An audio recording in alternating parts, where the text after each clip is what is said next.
So my book club that I'm in with some of my cycling buddies just got done reading As I Lay Dying by William Faulkner. And this is a book that's been on my list for a long time.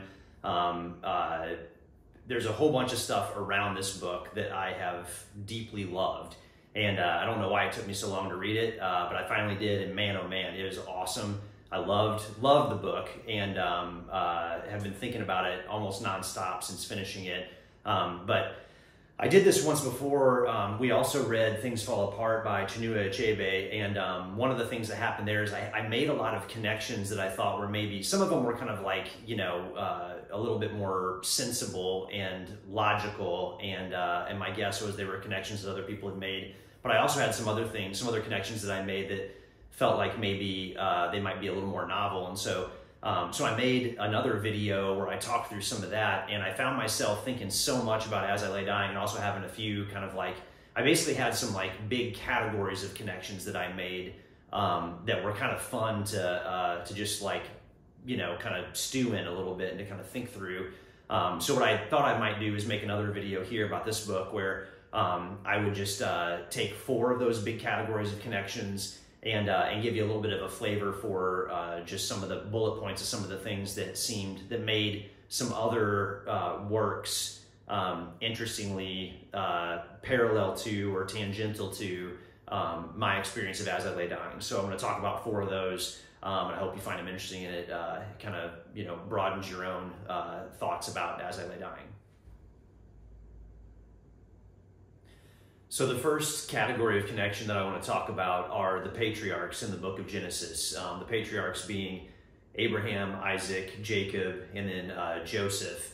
I've got 3 P words to talk about: the patriarchs, prophecy, what prophecy is and how it functions, and then the idea of portentousness. So if you are familiar with the story of the patriarchs, they have very unique family circumstances, not unlike the Bundrens. And you've got situations where there are decisions that are getting made because of kind of like supposed expedience that are kind of hard to wrap your head around, like lying to people about your wife being your sister, and then the sister getting, or the wife getting conscripted into what's probably sexual service of the king, and then being okay with it because it keeps you safe. Those are the kinds of stories that you see with the patriarchs that in my mind reminded me of Anse Bundren's kind of like weird sort of like passivity that he felt like he didn't have any other choice but to kind of do to put his family at risk in weird ways. And one of the words that gets used a few times, I think it's always in Darrell's sections, but it's the word portentous. And portentous, you know, that word means stuff that has kind of like, you know, it's a portent of things that are going to come. So it's kind of like an indicator, you know, that something's coming. It's like a harbinger, you know. And that idea of kind of like future telling, not so much through like straight up future telling, like where you're making a prediction, but where events seem like they give you a hint of what's going to come. That is very much how prophecy works in the story of the patriarchs. The patriarchs are thought of as prophets, but none of them are really ever straight up future tellers. I mean, sometimes you get a little bit of that, like when Joseph interprets dreams for Pharaoh. But for the most part, the nature of prophecy is portention. It's kind of like the stories, I mean, even you can see that in the patriarchs, their own stories kind of like foreshadow what the next generation of the patriarch is going to what their life is going to be like. Even that story I just talked about with the lying about the wives saying that they're sisters, that's something that happens, I believe it's to Abraham and to Isaac. I forget which of the 2 it is. But there's a lot of like similarities in just the life stories of the patriarchs. But in terms of some things that seem like obvious points of connection, you know, one big one is the whole kind of like the need to move the bones back to the homeland. And it's kind of an interesting inversion, you know, the reason why it happens for Addie versus why it happened for Jacob / Israel, and then also Joseph. But if you remember from the movie The 10 Commandments, one of the first things that happens whenever the Israelites march out of Egypt is they take Joseph's bones with them. And they do it, that one's an interesting one to think about because they do it through a flood that they are delivered through. So there's, I don't know totally what to make of that symbolism. That'd be an interesting thing to write about. And there's lots of that kind of stuff. There's lots of kind of parallelisms with stories, Old Testament stories specifically of the patriarchs, and stuff that goes on in the Bundren family. And another kind of interesting kind of like symbolic connection that I thought about whenever Whitefield is talking about his struggles, his moral struggle over the infidelity that he committed with Addie. One of the things he talks about is wrestling thigh to thigh with Satan. And so part of what that made me think of right away is the story of Jacob wrestling with God before he crosses, I guess that's the Jordan River. So part of why that was particularly memorable. So for one thing, it's wrestling. Whitefield specifically talks about being thigh to thigh. In the story of Jacob wrestling with God, part of what happens, they wrestle all night long, and then God touches his thigh and puts it out of joint. That one was kind of an interesting, just the thigh kind of parallelism. Another thing that I thought about, and I don't know how this relates to the Jacob story, if you think about it, so Whitefield was wrestling someone thigh to thigh. He's talking about also infidelity, and he says he's thigh to thigh with Satan. So is Addie then somehow satanic, or is he kind of implying that she's evil in some sort of a way? But then also in the Jacob story, this is something that I've always, even when I was a little kid, I really, this was a hang up for me, but he wrestled with God and he won. That's what we're told. And that was always a really kind of confusing thing to me, because it's God, right? I mean, how could God not win, And it's kind of implied that it's a positive thing that Jacob was able to contend with God and be victorious. Anyway, but that's kind of a big kind of chunk of symbolic connections there. They're just interesting to think about. A second category of symbols and images that I found myself thinking a lot about were ones that came from T.S. Eliot, specifically from The Wasteland, but also from some other T.S. Eliot stuff. Not going to try to go into all of these, but I just kind of wanted to point some of them out just because I think they're interesting to think about. So the first thing is in the epigraph and the dedication to The Wasteland, you have kind of pointing to Sybil, the prophet, and then also to Dante from Dante's Inferno. You've got prophecy, which I just talked about with the patriarchs and the idea of prophecy, which is a thing that is going on a lot. Specifically the way that prophecy gets talked about in the epigraph to The Wasteland has some kind of to me, what felt like big time thematic similarities with just kind of the vibe of As I Lay Dying, and almost kind of a longing for death. That is a thing that kind of seems like it's kind of run through. That's really a thing that's in The Wasteland in general, but obviously that's why it's part of the epigraph too. But then the idea of having Dante called out right at the beginning of The Wasteland and how that can kind of relate to As I Lay Dying. One of the things, Dante's Inferno is this kind of episodic journey story, just like As I Lay Dying is. There's kind of stops along the road. In Dante's case, he's getting, further and further into the pit of hell. And in a sense, that kind of feels like part of what's happening in As I Lay Dying, the shit show is just getting worse and worse and worse, the wheels are coming more and more off. Kind of a similarity there too. Then stanza 1, it's literally called Burial of the Dead, but it's an idea of a confusing and grotesque kind of burial of the dead, which is very similar to what we have in As I Lay Dying. Stanza 2, this was a really kind of a wild one, but there's literally money for new teeth, and it's put against getting an abortion. Almost exactly like As I Lay Dying, which is kind of another kind of funny similarity. And then just the idea of rivers, a river being a scary thing, death by water. You've got London Bridge, and then at the end, London Bridge is falling down. So we've got bridges falling down As I Lay Dying. So the role of a river and the role of water is another one that was kind of a big thing that made me think too. Now, I will just say too that that also made me think some thoughts about Heart of Darkness and about Apocalypse Now. And Apocalypse Now not only is heavily connected to Heart of Darkness, but it's also heavily connected to T.S. Eliot. So I think there's maybe that'd be another like good paper topic, I think, in there someplace. But on the river thing too, in the Four Quartets, where a river is talked about as a brown god, that's an angry, destructive god. There's very, very similar language in like the first, I forget where it is exactly, but the first like quarter or third maybe, probably first quarter of As I Lay Dying, where a river gets talked about in that way, and that's before the river crossing scene even happens.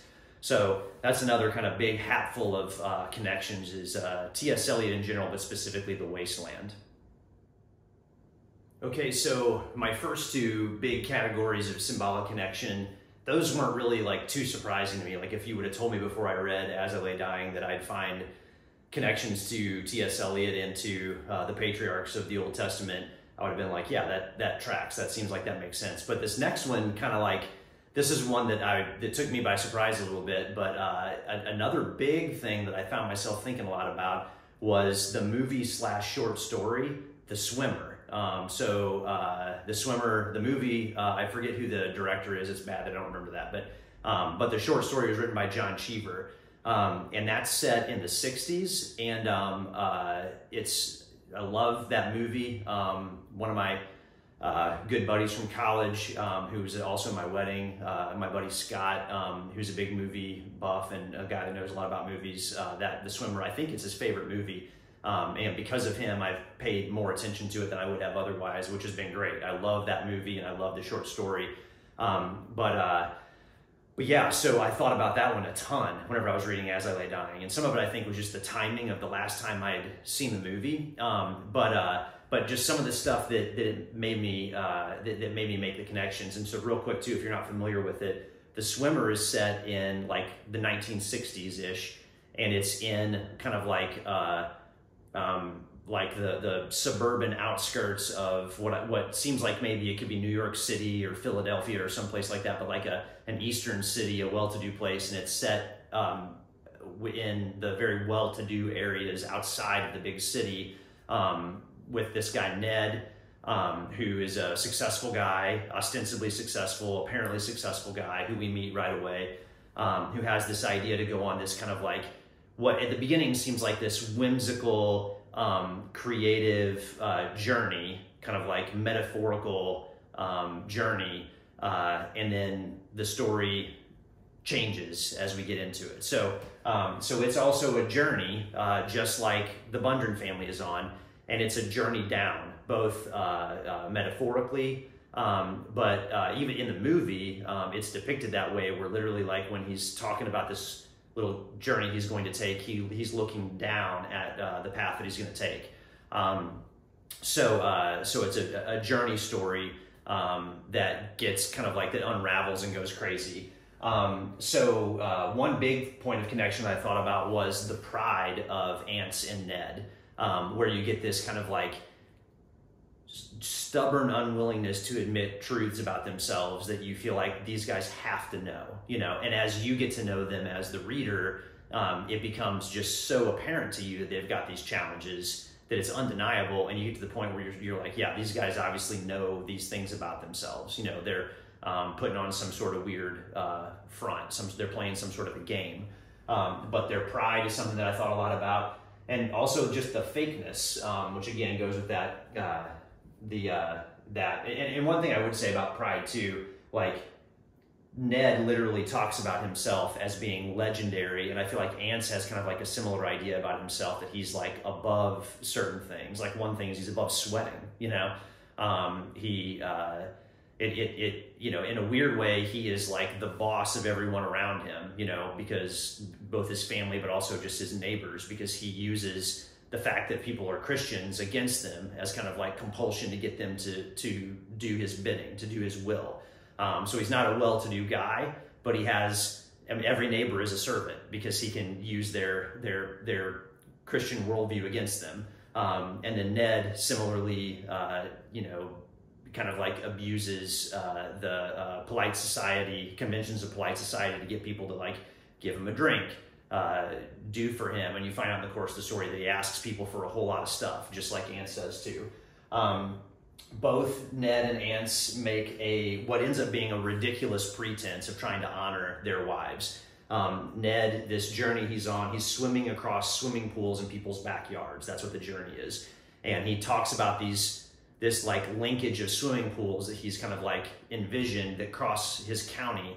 He talks about them being a river, and he calls the river the Lucinda River, which he names after his wife. So it's like he's doing, at the beginning of the story, he's with his wife. His wife doesn't show up at all in the movie, but in the short story she does. And then as he goes on this journey, you encounter women that he's had sexual relationships with, extramarital relationships with. So he's, claiming this river in the name of his wife, but the river involves him having run-ins with women that were his partners in unfaithfulness. So obviously like ridiculous pretense. And Ants similarly is making this big show. And I remember even thinking, reading the story, okay, at some point, this is not just about him getting his wife to Jefferson anymore. I think this has more to do with him being able to get teeth. But then at the end, that's one of the things that's great about the ending. The fact that it's like, oh, he got his teeth, and guess what? He also got another wife. So, literally like part of the purpose of going to town is, it's to bury his wife, but it's also to get the teeth so he can eat the food that he wants to eat and all that kind of stuff. And then on top of it, what he's really going to do is he's going to replace her, So, it takes him an inordinately long time to get his wife in the ground, but before he's even gotten her in the ground, he's found the woman he's going to replace her with. So that's just awesome and hilarious and crazy. But also one of the other things too is both these stories have a chiastic crossing that comes right at the middle of the story, and everything kind of like funnels into that and then funnels back out of it in a way that tells you a lot about what's going on in the story. So that for the Bundrans is the crossing of the river whenever, they lose their mules and the cart gets thrown over and then Cash breaks his leg. That literally comes almost, I think it is exactly in the middle of the story. And then similarly, in The Swimmer, in the middle of the story, you have this crossing of the interstate where Ned has to cross an interstate on foot. And that's kind of when what at the beginning is like a fuzzy sense of what's really going on starts to become a little bit more clear. And you see that some of the things that like seem a little bit off about the way that Ned's talking about himself and some of the things that ways people are treating him, you start to see what that is more clearly after he gets across the river, across the interstate. And just that idea of crossing in general, crossing over, like it's a, kind of like a doorway or, or a passageway or a route to something else, to a different place, which in some cases is just a different perspective, a different way of understanding. And by the way, so using the word chiastic or chiasm, so that's a kind of an interpretive idea that it's taken from the Greek letter chi, which is an X, but it's the idea that structurally in some stories or poems, there's a midpoint. So at the beginning of the story kind of like builds to the midpoint in the same way that an X comes down to the center. Then you have the X, which is kind of like the crux, the pivotal moment, and then you work your way back out from that crux to, new realizations, that sort of thing. So, and I'm doing it like this, but it can also be viewed like this too. But that's what a chiasm is, and I think that's a similar sort of chiastic structure that you have in both The Swimmer and As I Lay Dying too. All right, so symbolic bushel number 4, and this one, in retrospect, I shouldn't be surprised by it either, but it's the movie Oh Brother, Where Art Thou? Another kind of like, funny, gothic, set in the South story. So both As I Lay Dying and Oh Brother, Where Art Thou are very self-consciously, connected to the Odyssey. So that's one kind of big, category of comparison. And there's a lot of like funny and interesting things there, especially because, the Odyssey has got lots of heroism in it, and the nature of heroics in both Oh Brother, Where Art Thou and As I Lay Dying, it's pretty funny.